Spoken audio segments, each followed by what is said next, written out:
Or do we just run? I forget where the park is at. Do we run? I try to begin, I always try to begin with the end in mind. Where am I going? A lot of people call that vision. Beginning with the end in mind. Having to, I love this habit. It's just plain country common sense. Did you say country or country? Country, Oh. as in Alabama country. That's why there ain't none anymore, because all the countries disappeared into cities.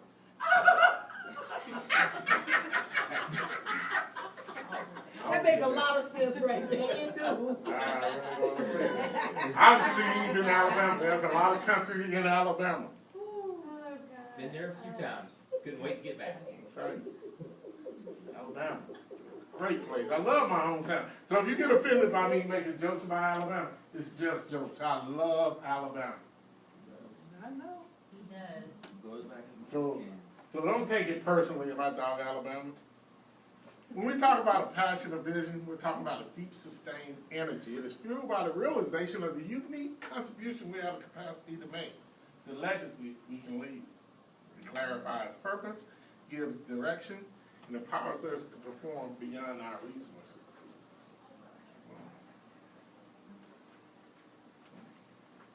Let's do some see do get. We talked about this morning.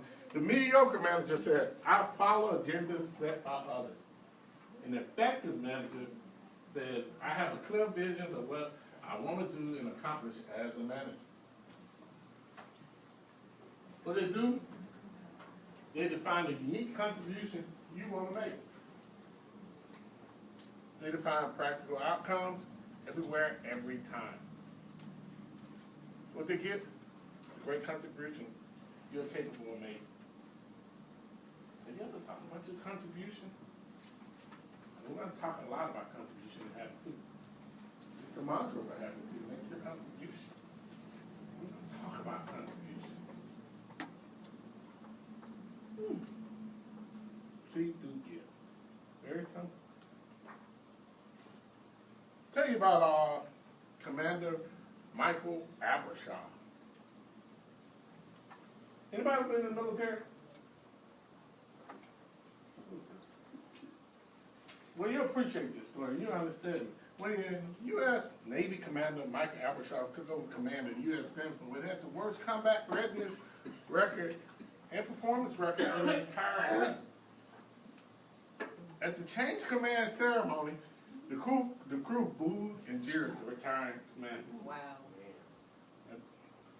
Let me put this into context for you. A change of command ceremony is like a mini inauguration. Very formal, very stoic. Last one I was at was in Dallas, Texas. I was standing between, it was a recruiting general's change of ceremony. I was standing between Governor Richardson and I think a senator. I can't recall his name. And all I remember thinking was, AJ, please stop smiling. It's just that stoic. I was afraid to even smile. It's dressed up in your best uniform. And at this ceremony, they booed. Think that's a bad message? Oh, yeah. Is that a bad message? To say the least. Let me take it even a step further. These are military men, so they go to jail for disrespecting the officer. This guy was so bad, they booed and risked jail to boo him. And on top of that, what if you were the oncoming commander? What would you do? You would say, run! What would you do? If you hear them risking jail because they don't like you or your leadership style, and you're about to take that over, they got problems, huh? Yes, to say the least. Commander Abershaw didn't run. At that moment, he saw a different picture in his eyes. He said, today I leave, there won't be any booing, only cheering. He began with the end in mind. Spent 18 months under Commander Abershaw's leadership, the USS Benfold won the Spokane Trophy for the best ship in the Pacific Fleet. Pilots gunnery score 104.4 out of 105 possible. 19 days to complete a pre-deployment cycle. Navy average 52. 100% retention rate for sales. Maybe average is about 54. Who would like a 100% retention rate? That's beyond impressive, you're right. How did he do this? How do you think he did it? How did he shift that in 18 months?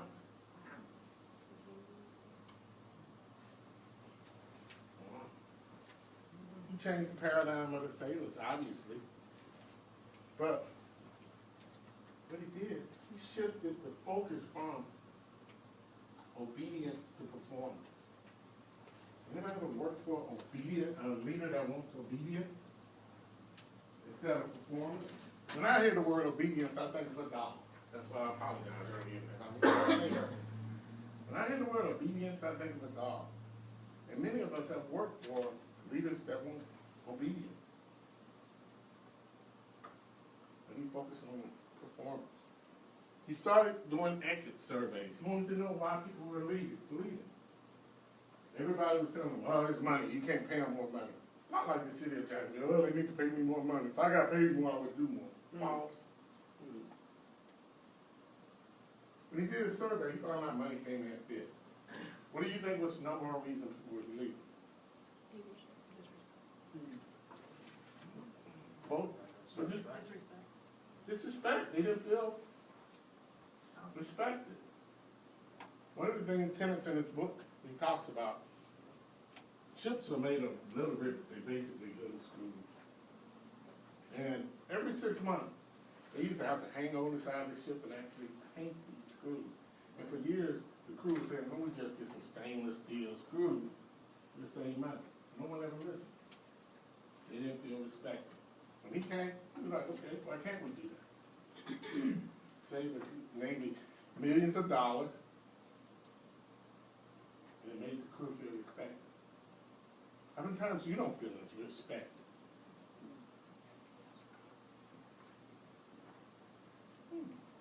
Think about that, though. Let that marinate a while. Change the focus from obedience to performance. Do we focus on performance as leaders? Do we want performance or do we want obedience? And I know that's an abrasive word. I know I've worked for leaders that want obedience. Anybody else? Oh, we cut it deep now, huh? Because I'm Got thinking solid, about we got- obedience, respect. I mean, My way or the highway. This is Okay. my world. this my ship. It's my shop. Okay. It's not hard to find obedient leaders. It's not hard to lead that want performance. I want you to turn to your book on page 17 in your workbooks. I want you to think back to and write a tribute to the most effective, influential manager you've ever known. Some of you may not have to think back to yesterday. Some of you may have to think back a little further. So take a few minutes and write a tribute to that person that you felt was the most effective, influential. What made that person special? Write that down on page 17, top of page 17.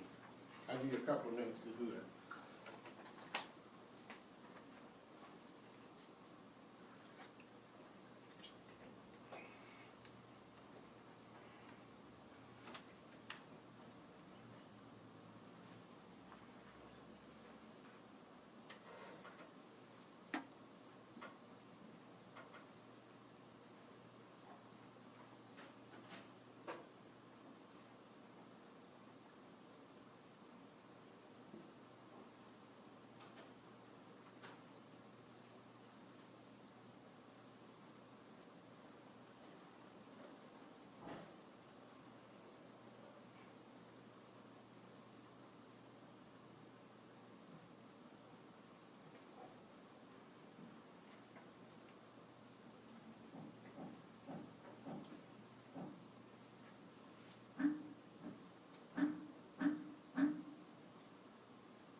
Anyone would like to share? Anyone like to share that tribute? Yes, ma'am. Manager always been on the top of what happened in office and work team. And, let everybody freedom when you contribute to the work environment. So let everybody to express themselves with their ideas and let everybody to work on it and share it with team members and make it cool. Nice It's tribute. actually very easy. I don't know if it's that easy, but it speaks to the number one issue. I mean, everybody feels valued, respected. Exactly. Exactly, that's a good tribute. Anyone else? Extremely helpful and caring, and that he made time for me, made sure that I received training, counsel, and set an example that I could follow. Multiply me by 100. Hey, wow, that's a good tribute. That's, wow, wow, that's big. Anybody else? I had a manager that gave me confidence in myself to take on tasks that I didn't already know, but he gave me confidence that he knew I had the ability to learn what needed to be learned and do it correctly and do a good job. That's very impressive. But that's one of the most effective things. And you'll see throughout the course that we talk about those things, belief and trust and building confidence. Talk a lot about those things. I think about my manager, my most influential manager. He was himself. He made an atmosphere that it was okay to make mistakes. I just want you to keep trying. And he taught me an important lesson for future years of leadership, that all you can be is who you are. Anything else is fake. And before we move to the next part, I'd like to share a story. When I was like 20 years old, I had this leader, this guy, same guy, and I had just got married, and my wife took me to like a 4-star restaurant. I had never been to a 4-star restaurant at that point. And it was very expensive, and they had all the pretty dishes and all that stuff, and all the fish. And the fish came out of beautiful, very elegant place, you know. I'm Alabama country boy, not a lot of money. I used to eat type place. I wasted a lot of money to make my first anniversary of my birthday special.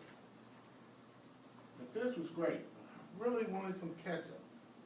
I really wanted, it would have made it like unbelievable, awesome with ketchup. But it being a 4-star restaurant, I was intimidated. I didn't order that ketchup.